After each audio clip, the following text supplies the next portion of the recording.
Howdy folks, I want to welcome you to the campfire, a place where we can just sit and tell a story or two and we can ponder on the unusual and mysterious things that occur out here in the wild. I'll tell you some of my stories and well, you can tell me some of yours. This is Clay Steele. Come join me around the campfire here beneath the stars. Grab a cup of coffee or a cold drink and let's talk about our stories. Can't wait.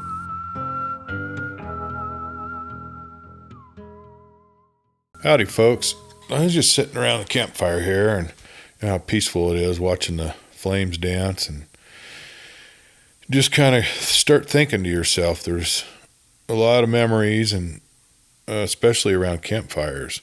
My whole life I've been around campfires in the summers and I was thinking back to some of the early campfires. Anyway, I was I think it was the summer of 1970. I think I was about 9 years old. Now my family, we always went backpacking in the summers. That was a big part of our vacation, our summer vacations. And I think it was partly because my father, who was a backcountry ranger, when I was born, he was a remote ranger and a trail builder and all the things that backcountry rangers do. They're young men, they're tough, and they're okay with living remotely during the summers and working on trails. So of course after I was born he went back to school. He became a geologist, petroleum geologist. That's what he really loved. But back in those early years when we backpacked every summer, 1970, as I said, we were in the Trinity Alps. Beautiful country, high country. It goes from tree line to above tree line, of course, and it's pretty remote. There aren't many roads that go through it. There's a couple of dirt roads that access and they're summer only. But for the most part, it's you're walking or you're horseback, and that's pretty much it. Or you're flying over it at 30,000 feet. Well, this time we were backpacking, and it was my sisters and I and my parents. And we'd been, because you got kids, you don't do more than 4, 5, 6 miles a day at the most. And so we had kind of went around some pretty nice lakes and some streams and always camped in beautiful spots. And this one night we had camped at this beautiful little alpine lake, and it was in a big bowl. It was scoured by the glacier. And so there was a nice creek that come running out of it, and we camped at the end of the outlet end of the lake, and we were on a big grassy meadow area with big rocks, and it was little stubby trees, and it's just the most beautiful thing you ever seen. And back in those days, it was the early days of backpacking for most of America anyway. So the food wasn't that great. We had Bernard freeze-dried foods, and if it weren't for the space industry and the moonshots just before that, we wouldn't have the space sticks or the Tang, which really made it tolerable for a kid. It was all okay. But we also had Gorp, which is trail mix, nuts and M&Ms and that kind of thing. And then, of course, you always have jerky. That keeps you going down the trail.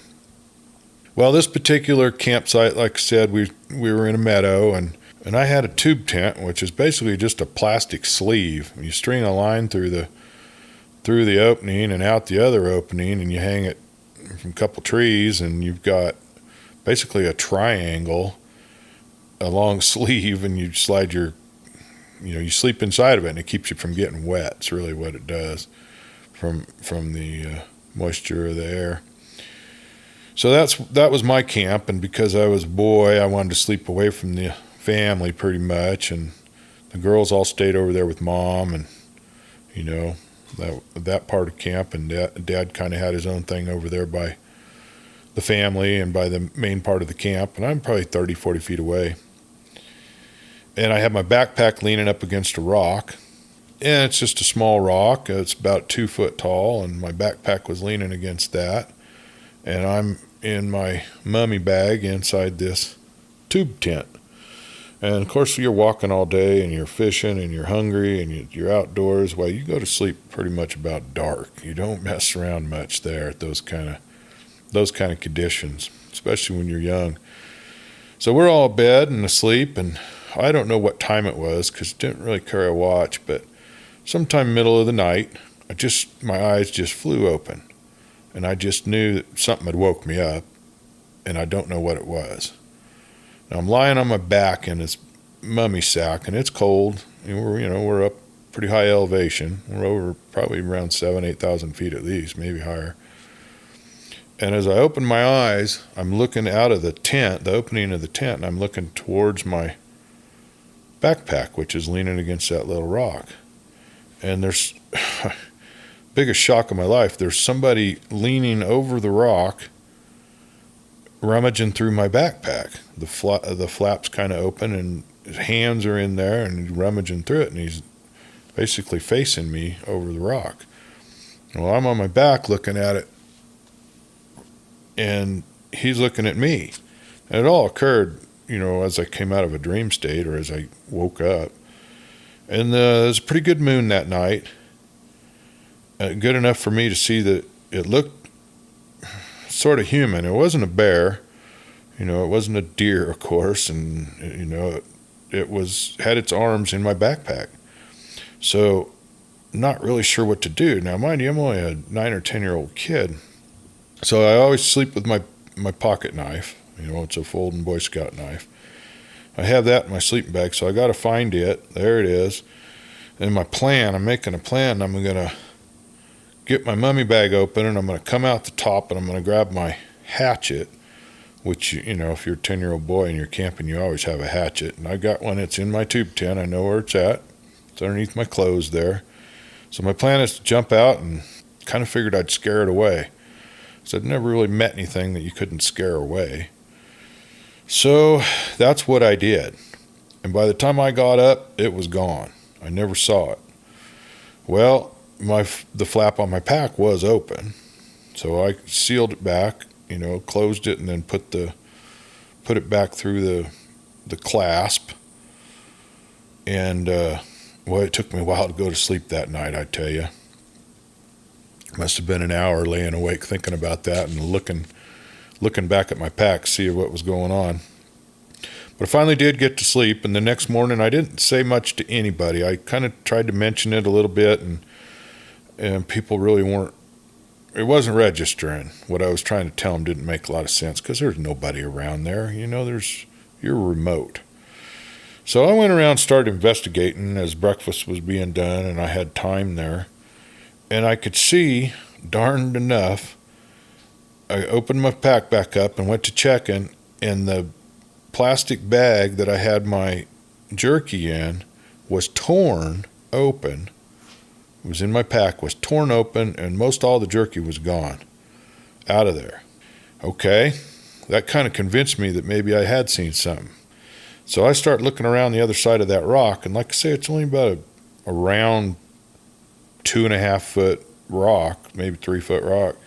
And on the other side of that, you could see in the dirt right next to the rock, you could see the impressions of somebody's what looks like toes. You don't really see a footprint. You just see the toes leaning against, like somebody's leaning against the rock and they're propped up on their toes and their toes are poking in the ground. And yep, sure enough, there's 10 toe marks there. There's 10. And I got to looking at that, and I was like, good Lord, what is going on? What did happen last night? I never did figure that out, and never really had a chance to talk to the family about it too much, because I had mentioned it, and they all kind of didn't really believe what I was trying to tell them, and I wasn't really sure what I was trying to tell them. So the questions are, what kind of critter was that? Was it a man?